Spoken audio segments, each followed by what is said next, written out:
Hello and good day. Welcome na naman sa ating daily cooking. Ano ang mga sangkap na ating napreparar para sa reseping ating gagawin sa araw na ito? Yamaimo, yam, herring, yam.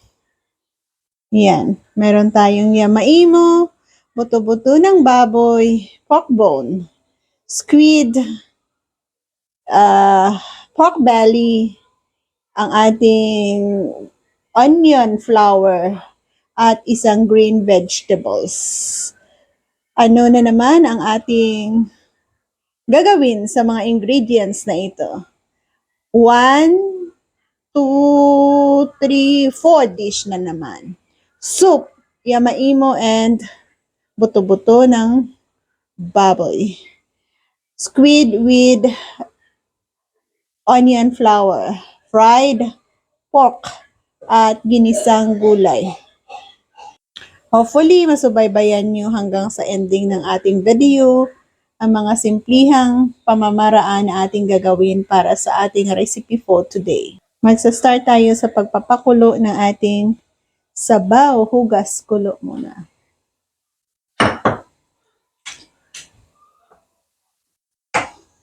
Yamaimo with yamaimo ito or tamis yan sa amin.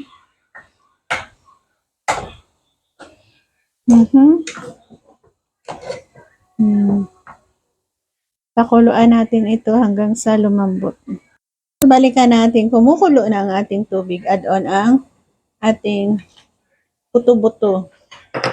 Kaya ang lumambot dyan and balikan ko kayo later on. So ayan guys, nalinis na natin ang lahat ng mga sangkap na cut sa sizes na ating gusto. Next na ating gagawin ay ang pag-marinate. So ito na yung yam natin. Ilagay natin yan mamaya sa ating pinapakuluang buto-buto as a soup.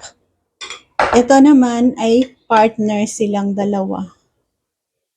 Yan, squid and green vegetables.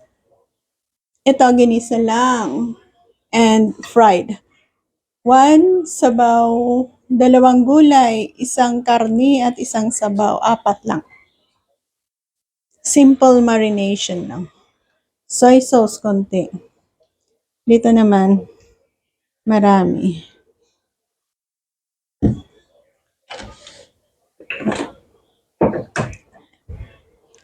Next, dito ay cornstarch. Konting cornstarch din.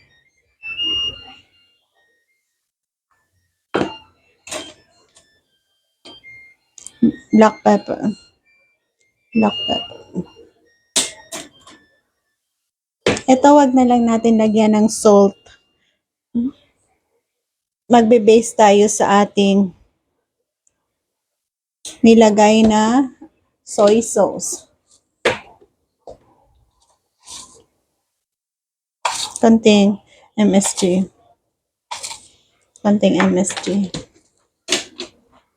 Ay, hindi na pala nakita. Sakto. Pag seafoods, normally nilalagyan natin ng wine.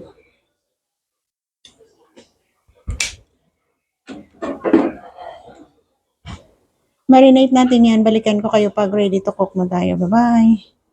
Balikan natin ang ating pinapakuloang sabaw dito. Ayan na, ganyan na lang kaliit ang kanyang tubig. Add on natin ang ating yam. Oh, slimy yam. Mag-add tayo ng seasoning. By this time, lagyan na natin ng malakas na apoy. Seasoning at salt. Pwede na tayo mag-start magluto sa mga next recipe na ating partner sa ating sabaw na iyan.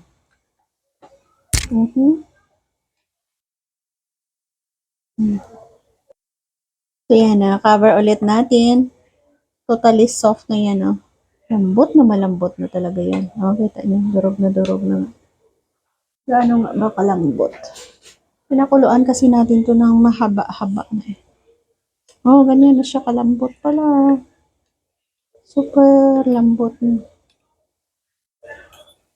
Abangan na lang nating maluto ang ating yam. Sa mga na-preparar natin na hindi pa naluto, ano ang first things na ating isunod sa ating sabaw? Siguro, squid and onion flour na yan. I-last natin ang ating piniritong pork belly. Cooking oil. Konting cooking oil.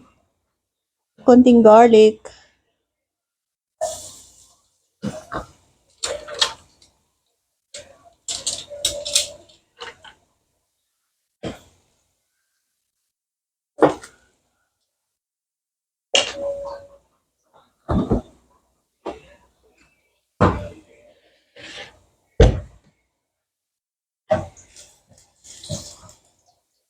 Squid na na-marinate na natin yan.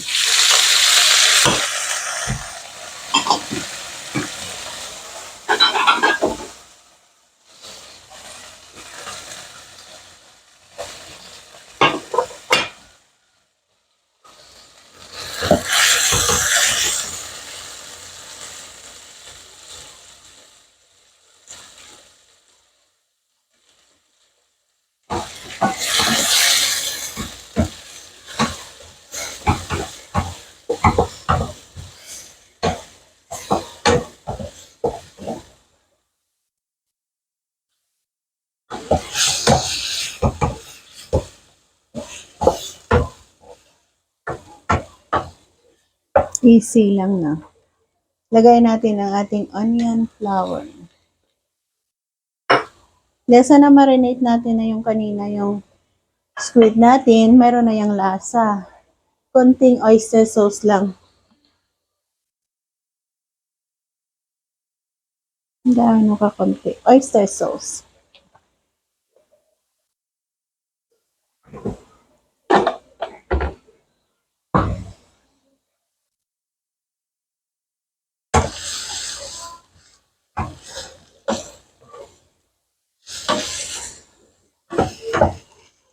Cover muna natin. Pag okay na, balikan ko kayo. Balikan nga. Yan. 1 minute pa. At ready na. Yan, after 1 minute, natikman na natin. Nakuha natin ang sakto at tamang lasa na gusto natin. Ready to serve na yan. Easy recipe na naman. Yan, dyan natin ilagay. Thank you for joining. Kakaibang pamamaraan at sangkap. Oops.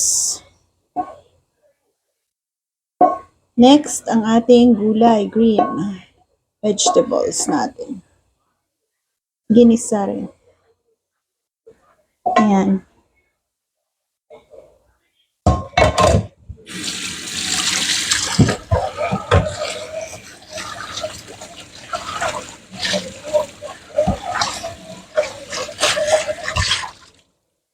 Ayun, hindi natin na-post.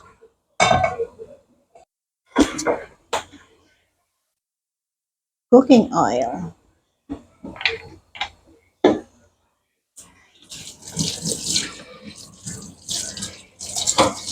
Garlic. Vegetables. Ito i-yamain mo and pork.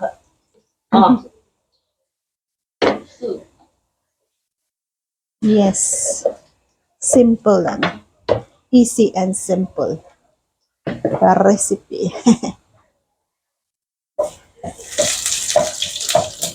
And lagay natin ang ating gulay. Ginisa lang. Madami, pero once na maluto na, konti na lang yan. Di ba? Kunti na lang. Pakunti ng pakunti.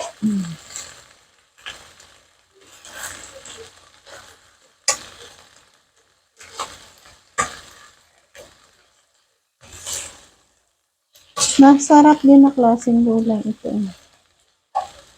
Chaisin, tawag nila dito siguro. May kailan, may chaisin. Tama ba ang pagkabigkas? Di ba? Konti na lang. So this time, lagyan na natin ng pampalasa. Salt and MSG lang. Super konti na lang.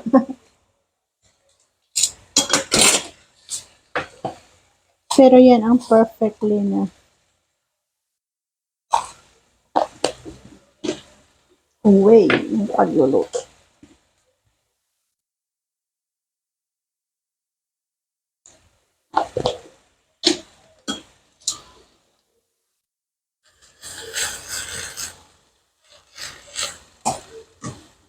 Done na tayo sa ating green vegetables. Next, ang fried pork belly natin. Last dish natin yun. Tama na yan. Green vegetables. Easy way. Next, ang fried pork. Diba? Dalawa na. Plus sabaw natin. 3 na. Last na lang. Remember ang ating na-marinate na pork? This time, lagyan natin ng iwas dikit flour. Tapioca starch granulated.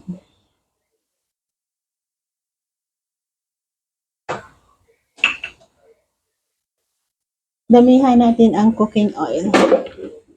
Kasi i-deep-fried natin.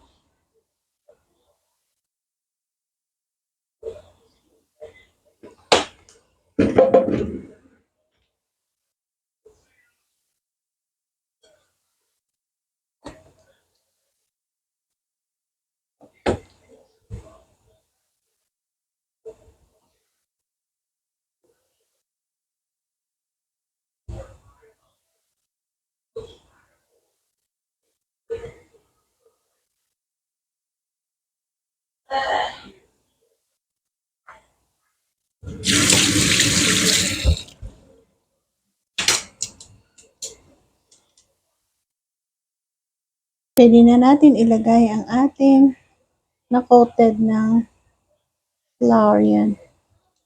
And slowly cook dyan. Balikan ko kayo pagbalik ta rin na natin. Sana perfect natin magawa. Balik ta rin natin. Medyo matagal-tagal to. Slow cook.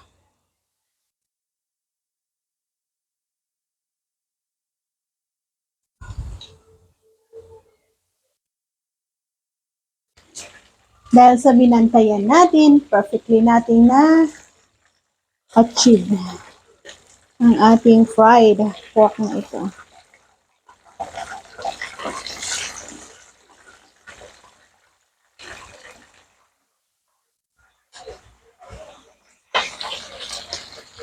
So, in the same time, sabay silang naluto ng ating sabaw.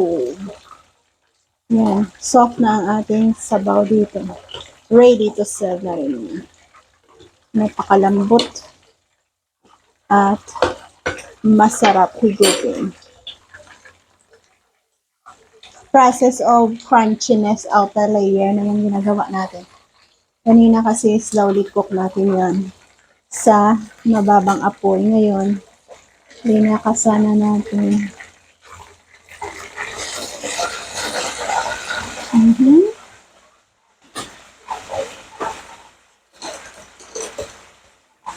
Luto ba? Oh. Yes.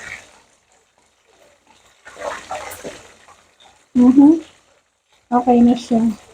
Malambot at perfect.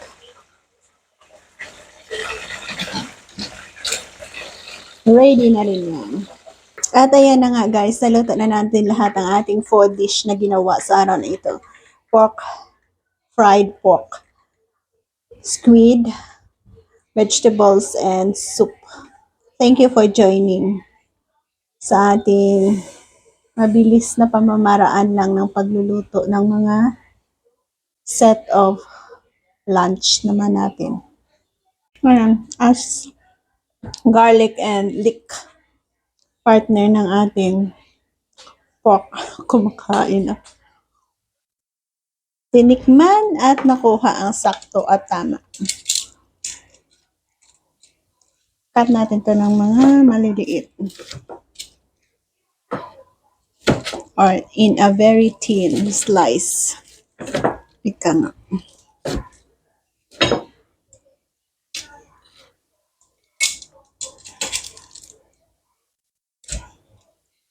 And then, ilagay natin yan dyan sa ating Ayan. Ikot natin yan dyan. Lahat. Mainit pa kasi. Mamaya konti.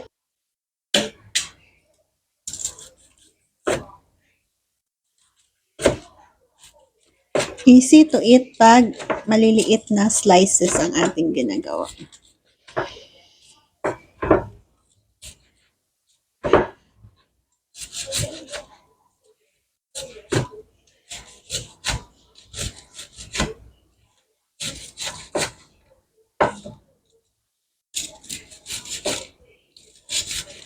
Yan. O, diba? Tapos, yan natin i-cut. Paikot natin dito sa ayuyo. Nalaglag.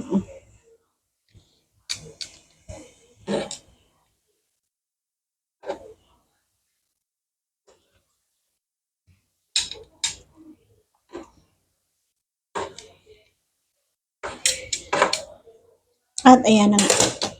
Tapos na natin lahat. Sana ba yun?